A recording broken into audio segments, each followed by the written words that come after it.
আমলাতন্ত্র বা প্রশাসনের যে কমন চরিত্র দেখি, বৃষ্টি যেই দিকে তারা সেই দিকে ছাতা তুলে। অর্থাৎ প্রশাসন যদি আগেই ধরেন ধারণা পায় যে অমুক দল ক্ষমতা আসতেছে, তাহলে কিন্তু বর্তমান সরকারের কথা প্রশাসন শুনবে না। নির্বাচনের পূর্বে একটা অবাধ সুষ্ঠু নিরপেক্ষ নির্বাচন করার জন্য যে কতগুলো কাজ প্রয়োজন, যেটা গত 16 বছরে হয় নাই, একটা লেভেল প্লেইং ফিল্ড, প্রশাসনকে ঢেলে সাজানো, পরিশুদ্ধ একটা ভোটার লিস্ট এবং তালিকা প্রণয়ন করা, এবং এই গণ অভ্যুত্থানে যেভাবে বিভিন্ন শ্রেণী পেশার মানুষ সম্পৃক্ত হয়েছে, প্রবাসীদেরও সেখানে একটা বড় ভূমিকা ছিল। সেই প্রবাসীদের ভোটাধিকার নিশ্চিত করা এবং আগামী নির্বাচনেই তাদের ভোটের অধিকার প্রয়োগের জন্য সব রাজনৈতিক দলই মোটামুটি একমত হচ্ছে। তাহলে এই কর্মযজ্ঞগুলো করার জন্য তো সময় লাগবে, এবং আমরা বাংলাদেশের আমলাতন্ত্র বা প্রশাসনের যে কমন চরিত্র দেখি, বৃষ্টি যেই দিকে তারা সেই দিকে ছাতা তুলে। অর্থাৎ ক্ষমতার আপনার বাতাস যেই দিকে তারা কিন্তু সেই দিকে থাকে।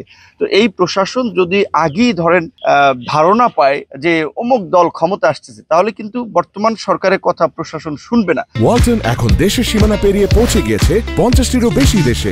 ওয়ালটন, ঘরে ঘরে বিশ্বজুড়ে। সেই ক্ষেত্রে তারা যে একটা নির্বাচন করবে, অবাধ সুষ্ঠু নিরপেক্ষ নির্বাচন, যেখানে আমরা সকল রাজনৈতিক দল অংশ নিতে চাই এবং আমরা প্রতিযোগিতার মধ্যে দিয়ে নিজেদের জনসমর্থন জনপ্রিয়তাটাও যাচাই করতে চাই, সেই সুযোগটা তো আমরা পাবো না যদি প্রশাসন আগেই একদিকে হেলে থাকে। সেই জায়গা থেকে আমি মনে করি যে একেবারে বেশি আগে যদি নির্বাচনের দিন তারিখ ঘোষণা করে, তাহলে কার্যত প্রশাসন সঠিক এবং নিরপেক্ষ ভূমিকা পালন করবে না। সেই ক্ষেত্রে ডক্টর মোহাম্মদ ইউনূস স্যার যে বলেছেন যে তিনি অত্যন্ত একটা সুন্দর এবং গ্রহণযোগ্য নির্বাচন করতে চান, যেটা বিশ্বে একটা নজির হয়ে থাকবে, সেটি কিন্তু তারা পারবে না। গত 11 মাসে আমরা দেখেছি যে প্রশাসনের ফাংশনিং এ কিংবা আইন শৃঙ্খলা পরিস্থিতিতে খুব বেশি একটা ভালো মানে পরিবেশ তারা তৈরি করতে পারে নাই। সুতরাং এই পরিবেশটা তৈরি না করেই যদি তারা নির্বাচনের তোড়জোড় নিয়ে ব্যস্ত থাকে, তাহলে কিন্তু এটা আরো হিতে বিপরীত হবে। এবং আমাদের ধারণা সেই পরিস্থিতি যদি হয়, তাহলে ওই 24 সালে যেভাবে আমি ডামি নির্বাচন হয়েছে, 18 সালে আপনার আগের রাতে ভোট হয়েছে, এইবারও কিন্তু ওই রকমের পরিস্থিতি হতে পারে। কারণ একটা দল তো সরকারের আশীর্বাদ পুষ্ট হিসেবে পরিচিত হচ্ছে। আজকে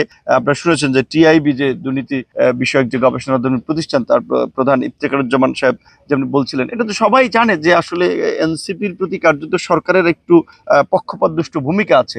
আবার বিএনপি একটা বড় দল, তাহলে ওকে, এইভাবে যদি তারা চিন্তা করে যে বিএনপি ক্ষমতা আসবে, এনসিপি বিরোধী দল হবে, এইভাবে যদি একটা মনস্তাত্ত্বিক অবস্থান তারা তৈরি করে নেয়, তাহলে কিন্তু দেশে এই নির্বাচনটা সুষ্ঠু হবে না এবং নির্বাচনে একটা মহাসংকট তৈরি হবে। এবং আমরা সকলকে স্মরণ করে দিতে চাই, বাংলাদেশে গত 16 বছরে নির্বাচন ব্যবস্থা না থাকার ফলে, ভোটের অধিকার না থাকার ফলেই কিন্তু একটা ফ্যাসিস্টের জন্ম হয়েছিল এবং এই রকমের এই জুলাইয়ের প্রেক্ষাপট তৈরি হয়েছে। সুতরাং আগামীতে যদি একটা স্বচ্ছ এবং সঠিক নির্বাচন না হয়, জনগণের ভোটাধিকার না হয় এবং মত প্রকাশের একটা পরিবেশ তৈরি না করা হয়, তাহলে কিন্তু আবার ওই পেছনের দিকে আমরা যেতে পারি। সেটা কিন্তু কারোর জন্যই ভালো হবে না।